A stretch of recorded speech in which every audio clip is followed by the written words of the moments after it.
Hi, everybody. Welcome to Thanks for Sharing. So I texted Rachel Friday, Yeah, one of those days, and told her that I was thinking of doing a mini podcast episode. And so this won't be as long as our typical ones. And I told her what I wanted to talk about and make sure we could put this out before tomorrow, before the 2024 election. And I asked her if she would be interested in doing that with me. And she said yes. So we arranged our schedules. We're here today. We weren't planning to be here today, but we are here today and we want to record a mini episode talking about eroticized rage and how that relates to what we're seeing on our TVs and social media platforms that has to do with the election. yeah. So let's give a working definition of eroticized rage. I think that that's really helpful up front. Is in our office, we differentiate anger and rage from like anger is an emotion that we feel, and rage is a control behavior that we act out. So I differentiate those in like red rage and white rage. Red rage is like that explosive, like yelling, throwing things, trying to get the other person to do what you want to do. There's usually a lot of shame and a lot of projection onto the other person in red rage. White rage is a lot more calculating, right? Like it goes really quiet. It feels a lot like stonewalling, but it's calculated. And it's those cutting remarks, it's the contempt and the stonewalling that show up in this white rage where you can't really tell that the person's angry outwardly, but the person in a relationship with them absolutely knows that they're in trouble, right? They would be picking up on something different. So Yeah. I've had clients before where if I'm in a joint session with their spouse, I pick up on the white rage, but my client may not. Mm-hmm. And in our next individual session, I might be saying, wow, your spouse has a lot of rage. And sometimes they're like, no, he doesn't. What are you talking about? And so then we have to talk about red rage, white rage, because it does feel differently in our system. To me, it feels more dangerous. Mm-hmm. The Gottmans will talk about, they differentiate between rage and abuse, talking about, I think they use the example of a pit bull where, pit bulls can be known to, or I don't think they talk about a pit bull. I do because I have a pit bulldog mix. And they talk about bulldogs.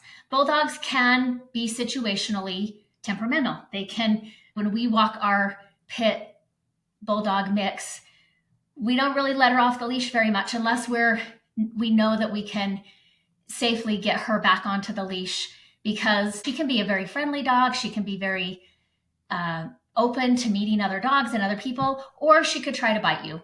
We just don't know. So we rarely let her off the leash when we're walking her. And then they talk about white rage. They use the example of a cobra.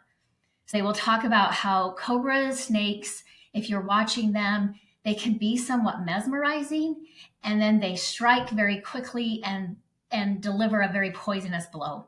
So they will talk about those two, saying a bulldog, we can do anger management courses. We can help them understand their emotions so that they're not coming out in this unexpected way, an intense way. And with those who have the white rage, that's usually harder to fix. Yeah. There's usually more issues that are going on behind that make it difficult for that to be addressed and fixed so that that's not causing damage to the relationship. Yeah. And so as we were talking about eroticized rage is rage, either red or white, that shows up in a sexualized way.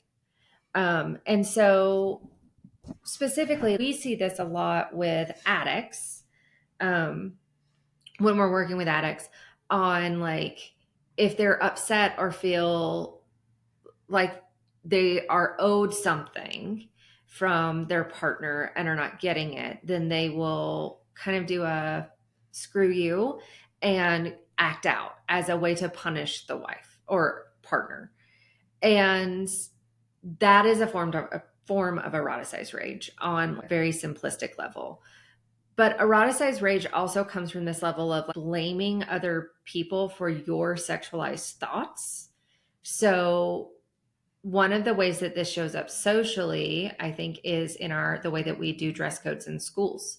Um, right? Like girls are required to cover certain parts of their body so that they don't make the boys think sexualized thoughts, instead of requiring the boys to, you know, be responsible for their own thinking. And that level of eroticized rage is heavily doused in purity culture and heavily doused in rape culture, which is, we're kind of seeing that all come to a crescendo in culture right now, with the election and some of the social politics that are involved in that, and the way that we're talking about women and women's medicine and sexualized policy and bodily autonomy, and body women having autonomy. control over their bodies and the choices that they make that impact their bodies. So I have a podcast episode that I recorded this weekend. It'll come out on Wednesday, where I was telling Rachel about this. Rachel is better at having boundaries around political events than I am. I know that I should have better boundaries. I just don't. And I was telling one of our interns a couple of weeks ago, I've been a political junkie even when politics were more on the boring side of our social agenda. I've always been interested. Well, not always, but I would put it my senior year where something sparked in me and I just developed an interest in politics. And I don't understand people who will say, oh, I don't like politics. I don't pay any attention to politics. Because to me, politics is all about the decisions and the policies and the rules that we put in place that help us live together in communities, live together on this planet as different people. In my mind, and I've said this to my kids before, this planet is too small for everybody to get their own way. And we have to work together.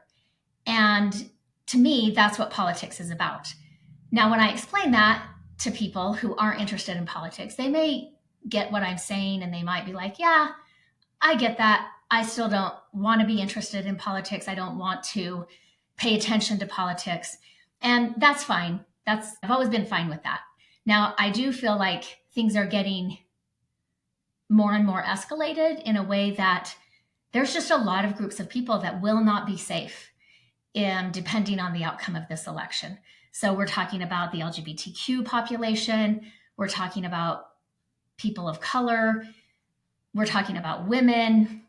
In so many ways, this election is coming down to how are we going to impact the people in our society who do not have as much access to power. And I think we're seeing that play out. I was telling Rachel about this Kamala Harris ad that has been playing. You may have seen it. I do play it in my podcast episode that's coming out on Wednesday, that's talking to women specifically.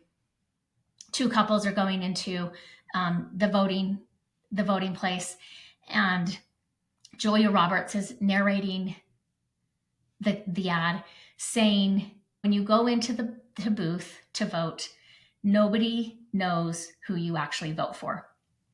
And they are encouraging women who have historically been voting the way their husbands tell them to vote or the way that their husbands expect them to vote. And two women, it doesn't really show who they vote for. It shows them looking at the ballot. And then they both walk out of the booth and the husband says to them, like, hey, sweetheart, how did it go or something? And the two women look at each other and they wink, and then they walk out with their spouses. And this seems to have sent the far right media into a fury. And as I'm watching this coverage, the way that particularly white men are talking about the fact that women who would not be honest about who they're voting for is unthinkable. Jesse Waters on Fox News said it would be tantamount to infidelity. Charlie Kirk was talking about how these are nice men. They are good men who work really hard to provide a lifestyle for their wives. Never mind the fact that like these wives might also be working. Also, how do you know that? Right? How do we know they're nice men? How do you know that they're not working women? And I think, what were you going to say? There's so many assumptions in that. So okay, many. it's like a 30-second commercial, guys. It's not that long. And I think that that's the thing that gets me is there are a lot of assumptions around roles and expectations on what this is and what this looks like. And the reality is that is the whole point. That is the whole point, that our vote is anonymous, is so that people can stay safe and right and vote for their own best interest. Yes. And that is the whole point. And when we gave women the right to vote in this country, it was hard fought, first of all. But the first places that gave women the right to vote were also the places that owned women as property if you were married to them. So it gave them an extra right to vote. It basically gave men 2 votes, right? Or in the case of Utah, 15, whatever. But that was the whole point, is that we gave women the right to vote in conservative states first, because the men still owned women and had the right to control what their vote was. That's not the case anymore. And the reality is our votes should be sacred, first of all. That's what makes this a great democratic republic, is that the vote itself is sacred. And then all of the rage coming at women for, I don't know, voting their conscience is astounding to me, especially when we're comparing it to infidelity, when, you and I treat sex and porn addiction and what that actually looks like and actually does to a relationship. That is a big escalation. Well, and the fact that it's getting so much media coverage, I speaks to a level of how much this is happening and how much people on the right are aware that it is still a completely normal, acceptable thing to have men control women's votes, or for men to be telling women who they should vote for, and for women to obediently go along with that and not even think for herself. And I think in many ways, as we're talking about, this is the first presidential election post Dobbs where Roe v. Wade was overturned. I've seen some of the coverage, not in the last month, I would say. A lot of the coverage on the right has been talking about how this issue is fading.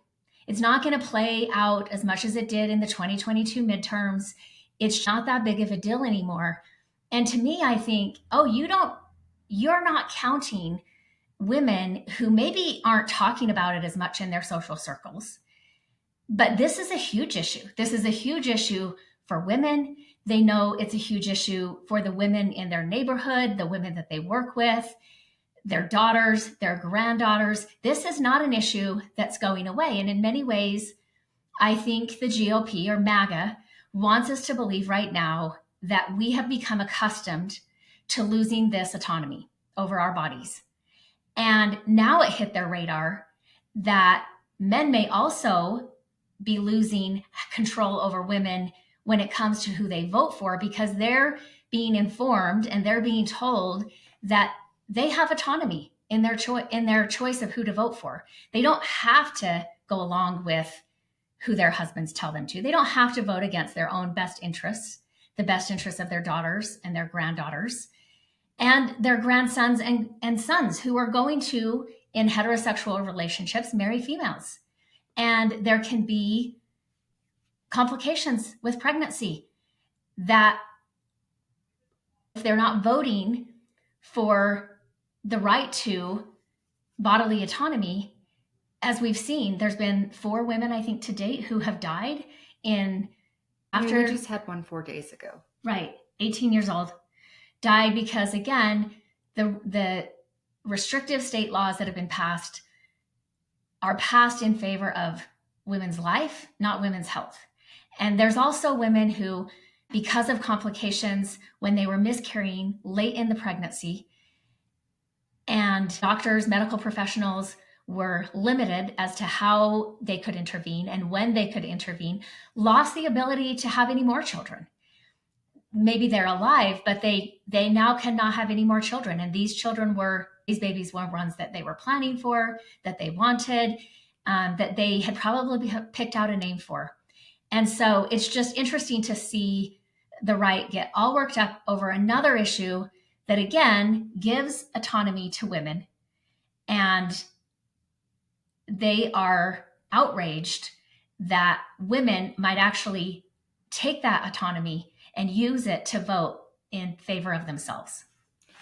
Well, and yes, and I think that there's a level of this, right? When we're looking at it, women have always, in order to stay safe, women won't have open conversations with males in the room, right? Like, I often joke with people that women speak a completely different language when they're on their own than when there are men present. And there is some truth to that, right? Historically, women have understood what could and could not be said in front of men in order to stay safe. Because for millennia, women were beaten, murdered, raped, disfigured, had their children taken away for things that they said. And I think that that is in and of itself like some of what is happening. Women are angry. Most of the women that I talk to are still like, and this is on both sides. Like I know a lot of people who have historically voted Republican who are really struggling because they can't back this idea of women not having autonomy. And they're scared. But I will also say this comes back to that eroticized rage. The level of entitlement that comes with rage. There is always a level of entitlement and need to control another person. With male rage, or let's Well, say with white male rage. I mean, yeah, I think that that's true for female rage too. I think it looks different, but I think that entitlement and control show up in rage. It does, because it's that like I'm uncomfortable and refuse to look internally to control the things that I can control. So I need to control everything that I can't control in order to be comfortable. And that requires a level of entitlement to someone else's autonomy and a level of ability to control them. And that is what rage is. So when we're looking at like eroticized rage and we're looking at sexualized rage and we're looking at misogyny, what we're actually looking at is this like feeling of loss of a control internally. And that is what these men are losing. They feel like they don't, one, like are essentially what it comes down to is you're not a safe enough person for your partner to tell you who you're voting for, which that is an internal process. How do I make myself safer? How do I make myself more vulnerable? How do I become a safe partner? Instead, we're blaming women for keeping secrets. And we're blaming women for this eroticized rage of like, how dare you go against the status quo? Or how dare you stand up for this? Or, this whole like, it's going away. This is not going away. This is different than the millennia of women who didn't know that they could have rights and because fighting for them. Had rights. This is women who have absolutely had rights, who have had them stripped from them. And that looks different. And never before in the history of the United States have rights been taken away. Right. Typically, there has been a slow march towards more and more rights. And this is the first time in 2022, when Roe was overturned, that we saw rights that had been given and were in place for 50 years all of a sudden be reversed and taken away. And yeah, I don't know that women are going to forget about that. I think there's other groups who also know that if that can happen to women, that can happen to them. The rights that they've fought hard for, the rights that they have gained over time, can also be on the chopping block. And I think for a lot of people, they understand what the stakes are in this election. Will that be enough people? I don't know. I hope so. I am panic scrolling at 11:30 at night. This is where I have boundaries and Jackie does not. I do not. I'm debating. My husband went out of town today, and so he won't be here on election night. He was like, okay, typically I wake up at 2 or 3 in the morning and tell you, like, Jackie, no breaking news happens at 2 or 3 in the morning. Go to sleep. He's like, and I'm not going to be here to tell you that. So I will just tell you that before I leave. No breaking news breaks at 2 or 3 in the morning. And I told him, I think it was Pennsylvania in 2020 that broke at like 4 o'clock in the morning. So actually, I don't know that he can say that to me anymore. But he's like, but wouldn't you rather be asleep when that breaking news breaks? Because they're still going to cover it at 8 o'clock in the morning, at 6:30 in the morning. So I see his point. I just don't have the self-control on election. I'm debating. I keep telling myself, I'm not going to watch election night coverage. I think I'm lying to myself. You're absolutely lying to yourself. I think I'm lying to myself. I say that, and I actually don't watch it. You will say that, and then you will maybe not watch it, but you will be listening. Or yes, I will. Or checking your phone every 5 minutes. I think that there is a level of this, right? That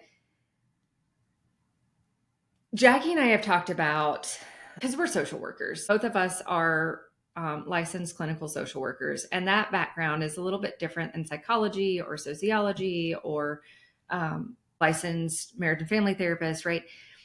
We're taught to look at the micro and see how it affects the macro, and to look at the macro and see how it affects the micro.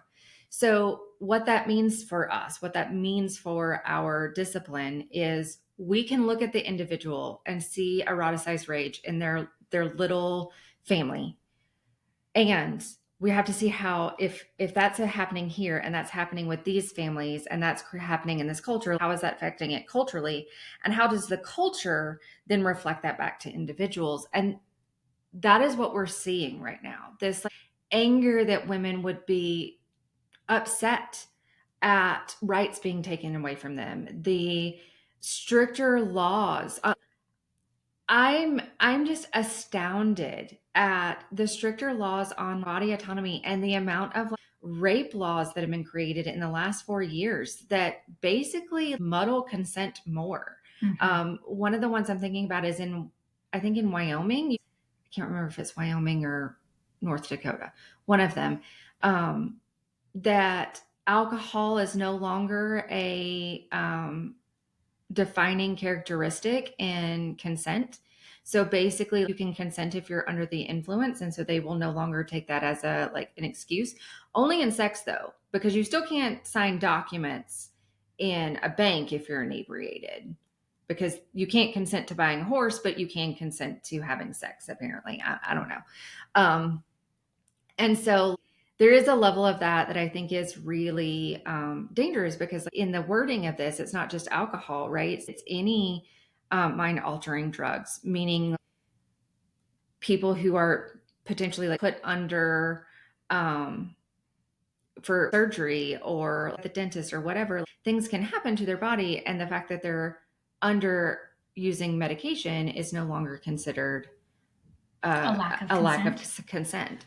So there's, I didn't know about that. Yeah. Surprise. So there is a level of this that this is what we're seeing. We're seeing this. It is that rape culture, that purity culture coming to a point in rage where women are no longer acting the part and accepting the blame. And so those that would put the blame on them, or those that expect to be entitled and control their bodies, are getting angrier. Another thing that I've been noticing is, as we hear the rhetoric from the top of the ticket on the right down, there's a lot of talking about women in negative ways. In one way, I'm thinking about, and former President Trump has talked this way since he was in office, talking about late-term abortions that women were having. And, he would talk about they can have an abortion up until the due date. They can have an abortion the day before the baby's born or the day before, they're going to go into labor. And even back then, I was saying this is misogyny. This is straight up. Women are not this stupid. And for those who are concerned about this, they're not stopping to think critically for a minute. Pregnancy, I mean, both of us have gone through pregnancy. You were smart and did it once. I've done it 4 times. And it's not like I did not have problematic pregnancies. Thank goodness. But they weren't easy. They're not comfortable. Your body changes from the time you're finding out that you're pregnant. Yeah. Life changes. You get a cold, well, just deal with it because you can't take medication. Oh, you can't sleep? Yeah, sorry. You're just going to have to deal with that. There's a lot of change that happens for women. And my husband and I have talked about this when we were having kids. That my life changes the moment I find out I'm pregnant.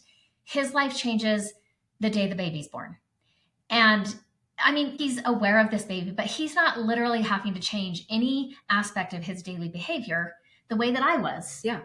And so to say that women, like, I don't know, did they forget to get an abortion?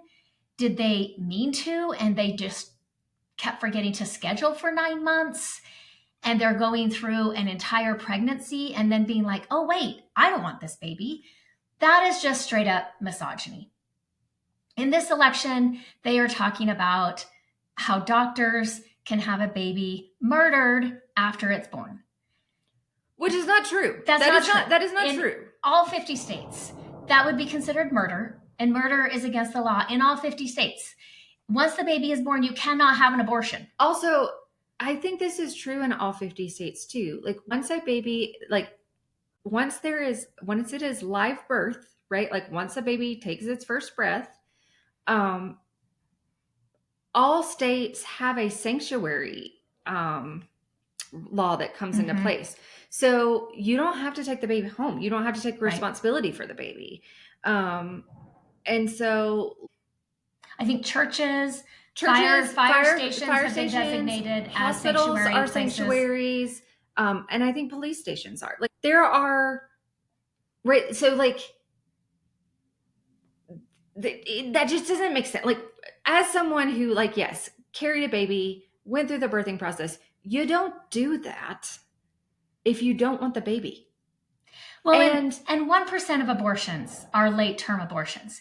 And this is a tragedy. Right. Like when it happens, they've bought a car seat, they've picked out a name, they have an outfit to bring the baby home from the hospital in. Yes. When it happens that late in the pregnancy, that is a grief process. And to talk about it in a way for these women to be just ditzy, to be, I don't know what they're trying to insinuate about women, but it is highly misogynistic. Yeah. I mean, right, that we're just wanting to murder babies is really this rhetoric that's getting tossed out there. But the reality is like, if you've talked to women who have had late-term abortions, right? I know one woman who had a late-term abortion. It was gutting. Like, and 15 years later, she still thinks about that baby. Baby had a name, baby had a gender, baby had a nursery, baby didn't have brain functioning. Their body was developing, but there was no brain activity whatsoever. And so like mom was life support. And because there was no brain activity, the baby itself was actually creating health problems for mom, which is why they didn't allow her to carry full term and just do a stillbirth. But that's gutting. That is gutting. And to be so flippant about it, especially coming from a man who has, I don't know, 4 different baby mamas, right? Like Trump, three or 4, right? Like, I mean, and Trump has said things historically, right? Like, oh, I love having kids. I mean, I don't take care of them. Yeah, he brags about the fact that he's never changed a diaper. Yeah, right. So like, it's just appalling. Honestly, it's just appalling. And that would be the eroticized rage, right? That would be the misogyny that like we're not taking, I don't know. abortions are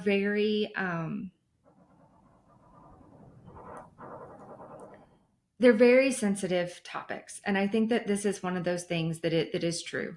They are very sensitive topics, but in every country that has taken away the right of a woman to choose, they have also taken away the right to not choose.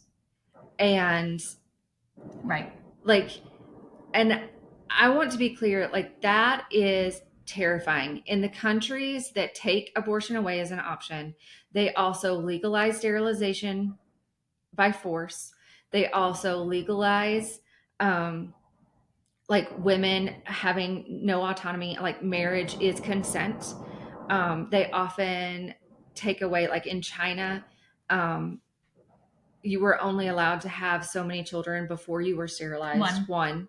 I think at one time it was two, but it was like one and two, right? So like, and what that meant was, in a very patriarchal society where people wanted boys, what that meant is female girls were being murdered. Mm-hmm.